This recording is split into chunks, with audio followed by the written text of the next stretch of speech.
Hey guys, welcome back to the channel. I'm the Arkansas RC newbie, and on today's episode we are going to be doing a little EcoPower high torque servo upgrade on the RGT here, and we got a little bit of Vanquish VS410 axles I'm very excited about. So guys, hopefully this install goes well. I'm the Arkansas newbie. Please hit that like button, hit that subscribe button, and let's get into it.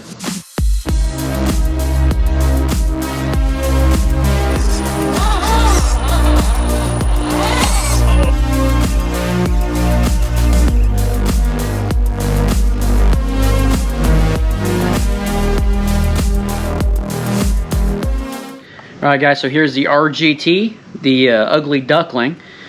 And one of the things I want to do first before we install any of these parts is we're going to take this off. I want to show you guys the ground clearance I've got. I kind of want to take just a little bit of a measurement to kind of see what we're working with here and what these portal axles are going to help kind of help out with that ground clearance there. So you can see we're right at, I'd say about an inch and, I don't know, just about an inch and a half.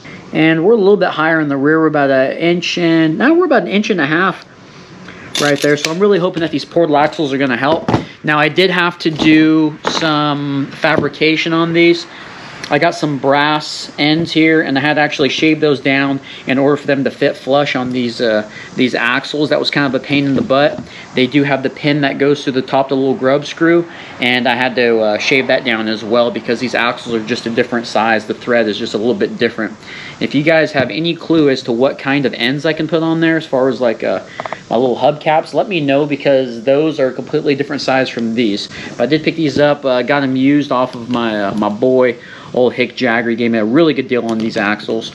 But you can see the portal axle here and just how much more of a rise we're going to have over that rear differential. And that differential is like small. And it's tiny compared to the one that's on the RGT. I think we're going to have an awesome turning radius. And that is part of the reason why I wanted to get this EcoPower servo. I got this at Hobbytown for $70.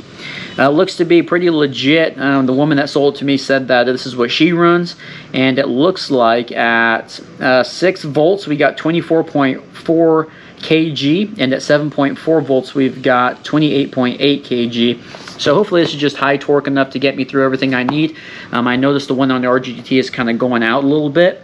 And this guy here is supposed to be waterproof, supposed to just be a pretty good all-around servo. It's all aluminum design on the body, and apparently it's a Coreless. I don't know, I'm looking forward to it, man. Hopefully we can get this thing all geared up for my next crawling competition. We got some goodies here, but $70. So we've got that we're going to install as well. And yeah, I'm just super excited about these axles. I've never had the portal axles. I've seen them, all the guys run them at the crawling competitions. So let's go ahead and start breaking down the RGT, and we'll start getting into it. You can see, I think the one I have on there now, servo-wise, is a 25 kg. And like I said, it gets the job done. Especially everything I was kind of needing, but I have noticed since I've gone with softer tires, every time I get hung up in the rocks and we start to put pressure on these things, that servo does start to wind a little bit, and it just kind of seems like it's struggling. And one thing I want to let you guys know, if you look over here, my grandma's house, that's her Prius, we've got some lines taped here. I put my truck on here earlier, and what I wanted to do was get a before and after. So I started my truck here, I took a left-hand turn, I took a right-hand turn, and I've got it marked on the cement, the old markings for where my tires were, and I'm hoping that we'll have a better turning radius. And we're going to start it over here after we get done with this install, if everything goes well, and we're going to see if the RGT actually has a better turning radius today. All right guys, let's go ahead and jump on it.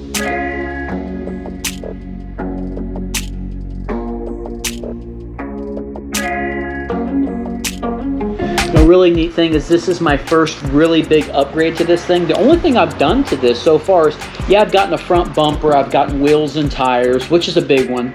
I've changed out the remote, and we've got all this recorded, so if you guys want to go back and watch some of that stuff and see some of my upgrades so far. The biggest upgrade I think to this point is my winch.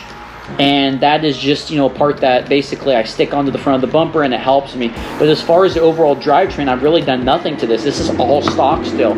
So changing out this whole axle set is going to be awesome. I can't wait, and I think it's really going to help out my turning radius. A lot of the times out there, I have to, I get penalized for my backup, you know, because you can't back up, you lose points basically. And that's a big killer of mine because I don't have the turning radius that those guys do. So I'm hoping that the RGT, after this upgrade today, we're going to be testing on my little test track over there. We're going to see if this the turning radius is so much better, especially with that new servo. Having a stronger servo, I feel great about it. Alright, so we're going to go ahead and change this little shaft out on this axle. And this is something that was kind of bugging me, and I asked at the hobby shop, but they said it probably wouldn't be an issue. Okay, do you guys see how the shaft comes out here? We actually have a little shaved portion on there. And the problem is the grub screw. I've had these fall out before, so I gotta make sure I put some Loctite on here. The problem is the grub screw does not go all the way through because it hits that shaved portion there. Now on these Vanquish axles, it's a hole that goes completely through. So something I'm worried about is if I ever get into a tight pinch, is that grub screw going to be enough to hold it? Now the woman at the hobby shop said she's never had that problem before. Apparently she's ran something similar, but I am worried about that. Of course the grub screw kind of does sit into that slit a little bit. Let me know in the comments, you guys think that'll be a problem? Again, right here, it's not going all the way through like it should because this axle is different setup, or the knuckle's a little bit different of a setup. Okay, that fits up pretty good. We even have a little oil reservoir there. We can unscrew that and add some oil. That's pretty cool. All right, now let's take this servo out. See what we're working with here. Like I said, this servo is not terrible, especially for this whole RGT setup. I mean, I'm no professional. I'm learning as I go, and I think these are going to be some of the biggest upgrades I've realized yet. I can't wait to get this thing out in the trails. I got a competition coming up, so make sure you guys hit that subscribe button, hit that notification bell, because we got a crawling competition coming up, and I always record the crawling competitions. Hopefully maybe we'll place on this one. I think last place I've got 9th place, but you gotta think I'm going with some guys that got a lot more money in their rigs than I do. Oh crap! So the servo on this one is 15. They hide the 1 from you, so you're thinking it's 25. Well, damn, that's going to be huge. 4.8 to 6 volts. Oh, buddy. It says it's waterproof, but I don't know about that. Wow, that is awesome. So we've got like 10 more kg, man. Wow.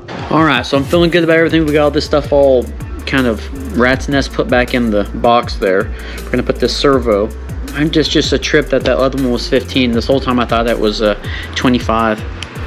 Alright, so that thing just fits in there perfect. I love everything just plug and play for the most part. We're fixing to find out if that's really a true statement or not when we put this front axle in there.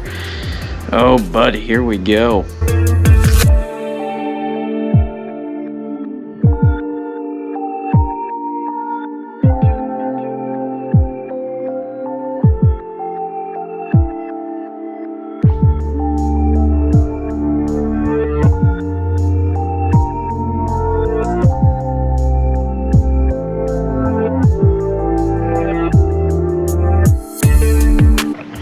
Alright, so it looks like we finally got the axle on here. Now I just called my boy Hick Jagger, and I took this link out that was here.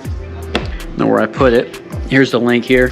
I just took that link out. Yeah. Now apparently I went from a 4 link to a 3 link. So now we've just got these 2 links here, this link on the back side. And I guess it's okay to take this 4th link out if we've got this one here that goes from the axle to the frame rail itself. So we've got that hooked up, and I think we'll be okay. It does look pretty good. We'll put the wheels on here in a little bit, but nothing is binding. Now whenever I go down this way with it, everything seems to be okay and nothing's binding, and the same with over here. So I'm pretty ecstatic that we actually got it installed. Next step is going to be to throw that rear on. And once we get that rear hooked up, I think we'll be okay.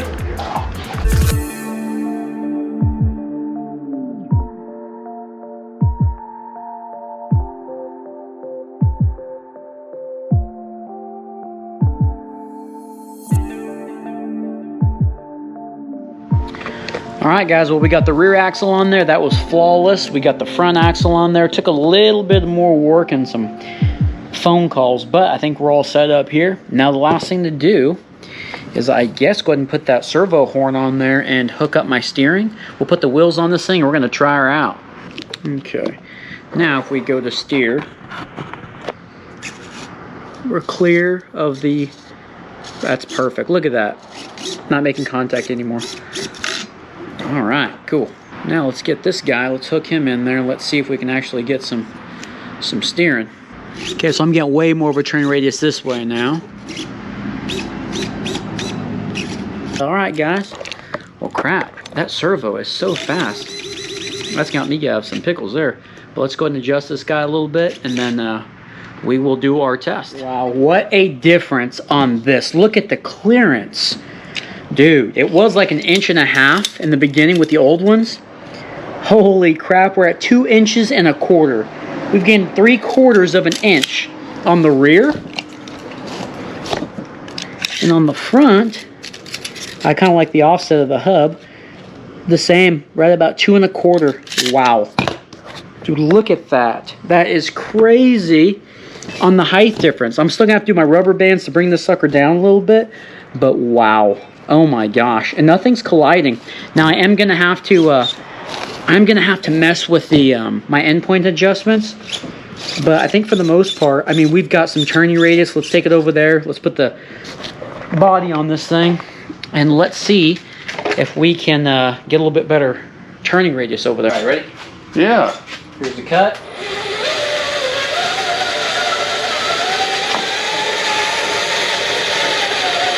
A little worse. Man, a little bit worse on the first one. I think I said that. Let's try this one out. Okay, to the right. You ready?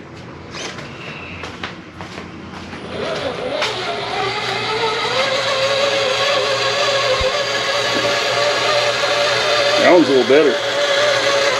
Yeah, that one's a lot better. Right. I mean, that's a full inch. Right's better, left's worse. Better.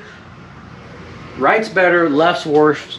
Left's worse. We're still gonna have to do a little bit of testing here and just some more endpoint adjustment. You know, this thing's not adjusted at all.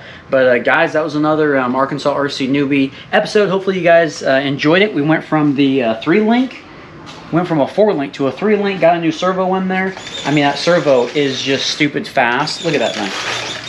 That's gonna help get me out of some pickles there. We went from a 15 kg to a 25, so I'm looking forward to that very much. But please hit that like button, please hit that subscribe button, and guys, we will see you on the next crawler episode.